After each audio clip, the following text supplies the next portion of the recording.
Hey, O Knights! This is another chapters set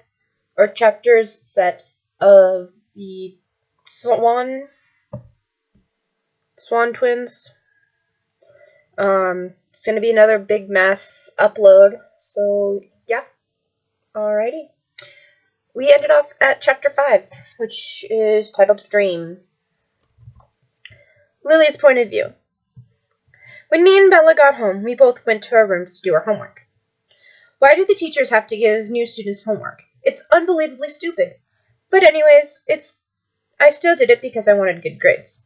I was halfway done when my phone started ringing with my favorite song, Waiting for Superman by Daughtry.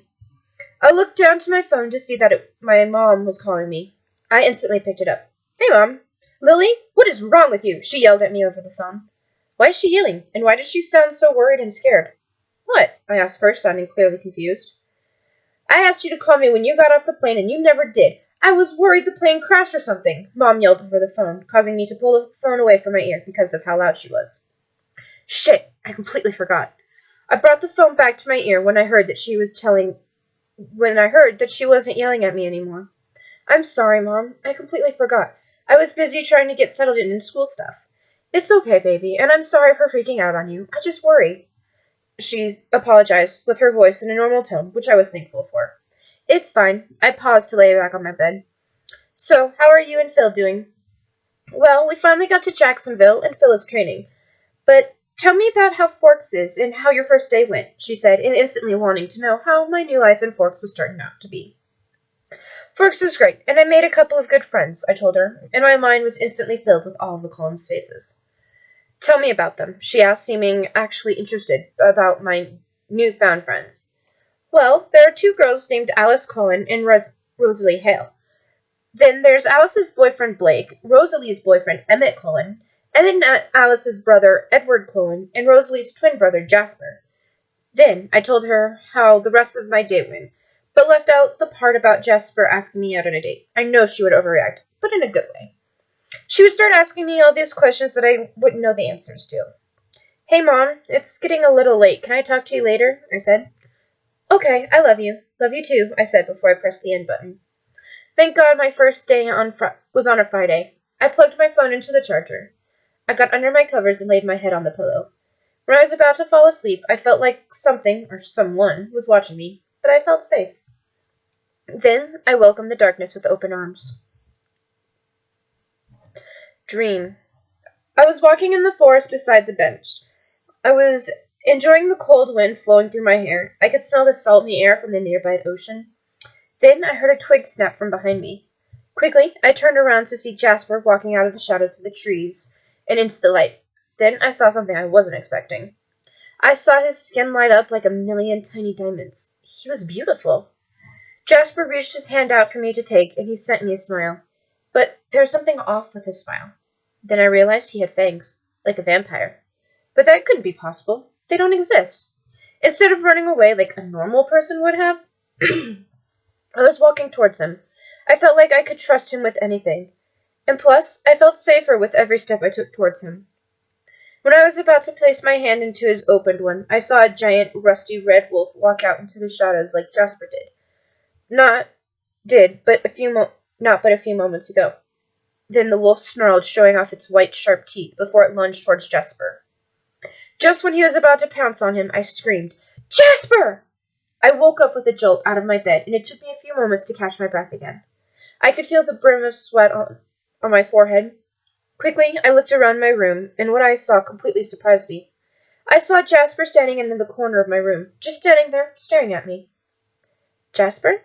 I turned sideways, and I looked away from him to turn on my bedside table lamp. Once it was on, I turned back to look at him, but he was gone, like he wasn't even there to begin with. I think I'm going crazy, but maybe it's only because I just dreamt of Jasper. I laughed slightly, even though nothing was funny. I sat up all the way and brushed my hand through my tangled hair. Then I realized something. That was the first time I dreamt of Jasper, and it probably won't be the last. Chapter 6. This can't be good. Jasper's point of view.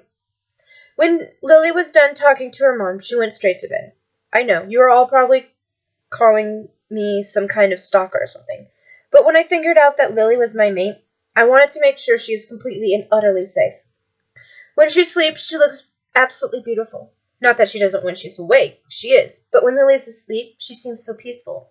Like she doesn't have a care in the world. Then she started to mutter something in her sleep. And even with my vampire hearing, I couldn't make out what she was saying. At the moment, I would love to have Edward's gift so I could know what she's dreaming about. Then she jolted up into a slight sitting position, and it seemed her dream became a small nightmare.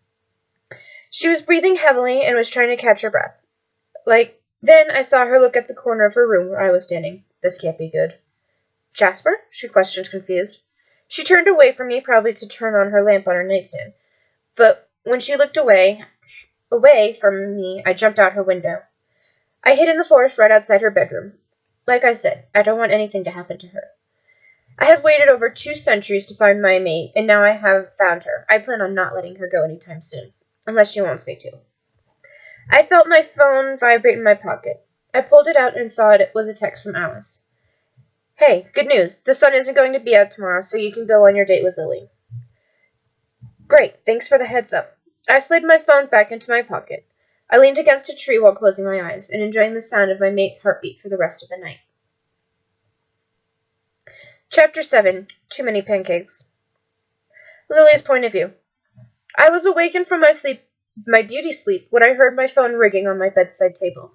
I opened my eyes and stared at it, annoyed that it woke me up. Reluctantly, I reached for my phone to see I have a text from Jasper. I pulled it up to see what he texted me. Good morning, Lily. I was wondering if you still wanted to go out to dinner tonight, I read. Yeah, of course. What time? I asked, and immediately got a text back. Is 7:30 okay with you? Yep, see you then, smiley face. I set my phone down with now a smile on my face. I walked out of my room and went into the bathroom. After I did my business and took a quick morning shower. Once I got dressed in a sweatshirt, I walked down the stairs. When I got downstairs, I saw Dad's cruiser gone, so he must have already went to the station, and Bella was still asleep. There's nothing to do, so to pass the time, I decided I would make pancakes for me and Bella. But first, I ran up to my room and grabbed my iPod and earbuds. I put them in and started to listen to Pour Some Sugar on Me by Def Leppard. I love this band. I love 80s rock music. It's much better than the screaming music a lot of people listen to. Then I went back downstairs into the kitchen. I started to get all the ingredients out and started to cook. After I was done, I realized I cooked way too much. I saw I had about 10 blueberry, 10 banana, 10 chocolate chip, and 10 cinnamon pancakes. Oh well, Bella and Dad can have breakfast for dinner tonight since I'm going out instead of them going to dinner. Then Bella walked down the stairs still in her PJs. When she saw how much I cooked, her eyes widened. Did you overcook again? She asked humorously. Did I fail to mention I do this sometimes? Like, a couple times a month I overcook, and we sometimes have leftovers for almost a week. I can't help it. I love cooking.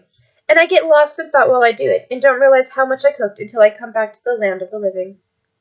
Hey, can I tell you something? I asked, sitting down at the table and grabbing 2 of the cinnamon pancakes. Yeah, anything. She sat down and grabbed 1 blueberry and 1 chocolate chip. I have a date with Jasper Hale, I told her nervously. When? She asked me. At 7:30 tonight? Well, she paused and swallowed the piece of pancake she was eating. That gives us plenty of time to get you ready. Thank God, because I had no idea what I was going to wear, I said over-enthusiastically. Okay, so after breakfast we will go invade your closet to find a great outfit for you to wear, she said while finishing off the last bite of her blueberry pancake. Then there was a knock on the door. I walked out of the kitchen into the front door. When I opened it, I saw Alice standing there with a smile on her face. Alice, what are you doing here? I asked, leaning against the door. I'm going to help you with your date with my brother. Duh, she said in a matter-of-factly voice. Yeah, sure, come in. I invited her inside, and she practically skipped into the living room. But when I invited her in, I didn't know all the trouble she was going to put me through trying to make me perfect for this date. Lord help me. Chapter 8. Getting Ready. Lily's point of view. When Alice dragged me up to my room, Bella followed close behind. But I have a question. How did Alice know where I lived? Alice, I asked when she slightly pushed me to sit on the bed while she invaded my closet. Yeah, she said, not looking at me, but continuing to look through my closet, trying to find a perfect outfit for me to wear. How did you know where I lived? Everybody knows where everybody lives. It's a small town after all. Touche, I replied, and lay down on my bed. Then I noticed Bella about to walk out of my room. "Where are you going?" I asked, leaning up on my elbows to sit up. "It looks like Alice has this covered. I'm going to go and call Mom and talk to her for a while." She opened my bedroom door, about to walk out. But before she did, I said, "Tell her I said hi." She nodded and walked out of my room. Then I laid back down on my bed again, unsure of what to do, since Alice is basically wanting me to get all dolled up. Then I felt clothes being thrown onto my head, covering up my face. "What the?" "Go to the bathroom and throw those clothes on while I get all the makeup and hair stuff ready," she told me with a smile on her face while pointing towards my bathroom. "Okay, I'm trusting you." Once I got into mine and Bella's bathroom, I stripped out of my sweats and sweatshirt and put on the clothes Alice gave me. Then I realized she gave me a pair of high-waisted dark blue jeans with a simple white t-shirt. Then I saw she gave me my black Converse, so after I slipped those on, I walked back to my room, and Alice gave me a smile telling me she approved of her choosing of clothes. "You ready for me to do your hair and makeup?" she squealed and pulled me to my dresser, where I kept where I keep my makeup and such. I don't have much because I almost never really wear any. "Do I have a choice in the matter?" I laughed at her enthusiasm about me going on a date with Jasper. "No, not really," she laughed, and I followed her soon after.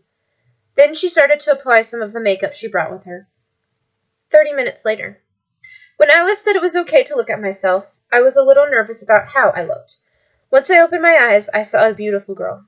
I moved my hand to my curled hair, and the beautiful girl mirrored myself. So that could only mean one thing. The beautiful girl is me. My hair was wavy, but also really curly, and it framed my face perfectly. Alice gave me a perfect smoky eye, and it made my blue eyes pop out. Also, my lips were shiny because of my lip gloss my mom got me back in Phoenix. "Wow," I said, smiling. "I know, right? You look beautiful," she gushed, wrapping her arm around my shoulder. "Thank you, Alice. I love it." I wrapped my arms around her and gave her a hug. "What are friends for?" Then she pulled away, and her phone buzzed from my bed, where she threw it not too long ago. She picked it up and smiled. "Okay, so Jasper will be here in about 5 to 7 minutes," she told me, sending a text back to whoever texted her. Then I started to become very nervous. What if it doesn't go well? What if I end up screwing it all up? Oh my god, I don't think I've ever been this nervous about going on a date before. "You nervous, Lily?" she asked. "Extremely," I said, and then sighed. "I mean, I like your brother and all, but," she urged on, "I kind of feel like he and your family have secrets, like big secrets," I said, and I saw her tense up. "Secrets?" she asked worriedly. "Well, yeah, that doesn't mean I don't trust you guys. But I do hope later on you guys trust me enough to tell me," I told her, and noticed she relaxed greatly. "I mean, I'm not going to keep pushing you until you tell me. I respect your privacy, but I hope you will tell me sometime later on. You're right, we all have a big secret, but don't worry, we will tell you, soon," she said with a smile. But then she, zoned out or something. Her eyes got this faraway look, and I became a little worried. "Alice, are you okay?" I walked in front of her. I waved my hand slightly in her face, hoping to get her attention. Then she blinked repeatedly, and then she smiled hugely. "What?" I asked, confused about what just happened. "Apparently you'll find out what we're hiding tonight," she squealed happily. But then she became all serious. "Can you promise me something?" "Of course," I reassured her and gave her a gentle smile. "Have an open mind. Don't go running conclusions about anything," she said, and grabbed onto my hand and sent me a little squeeze. To say I wasn't confused would have been a lie. What was she talking about? But I agreed anyways, because I trust her, and it seems like she really wanted me to promise this. "Okay, I promise." Then I heard a car pull up in the gravel driveway. I smiled and then ran down the stairs when I heard someone knock on the door. I opened it and saw Jasper. He was wearing a simple white t-shirt, while a brown leather jacket and some simple jeans with some cowboy boots. He looked really handsome. And hot. "Hi," I said shyly, and was about to walk out the door, but then I forgot something. My jacket. "Would you like to come in? I won't be a minute." I opened the door wider, and he walked inside. "You look beautiful," he said, looking down and into my eyes. I looked away, trying to hide my blush that was forming on my now rosy-colored cheeks. "Thanks, and you look very handsome." Then Alice walked down the stairs with the jacket in her hand. "Hi, Jasper. Oh, and Lily, you might want to wear this tonight." She handed me my black leather jacket. "Perfect. Now I don't have to go back upstairs to get it." Then Alice basically pushed me and Jasper out of my own house. "Now go and have fun." Then she shut the door behind us. But then a few seconds later, she opened again and walked out. "I don't live here." Oh my god. I my house? She walked down the stairs, leaving me and Jasper on the steps. Then she got into her BMW and drove off, probably back to her house. Dude, if that happened, I would be laughing, not just standing there. So you ready to go? He asked, offering me his hand. Yes. I took his hand and he led me down to a silver four-door Jeep. He walked me to the passenger seat and opened the door for me. Thank you. You're welcome. Then he shut my door and walked over to the driver's seat. Once he was inside the Jeep, I asked, So, where are we going? It's a surprise, he said with a smile, and then we were off to wherever he was taking me. But I have a feeling in the pit of my stomach that tonight is going to change everything. Okay, so that was chapters 5 to 8. I hope you guys liked that. Alrighty. Peace out, Knights.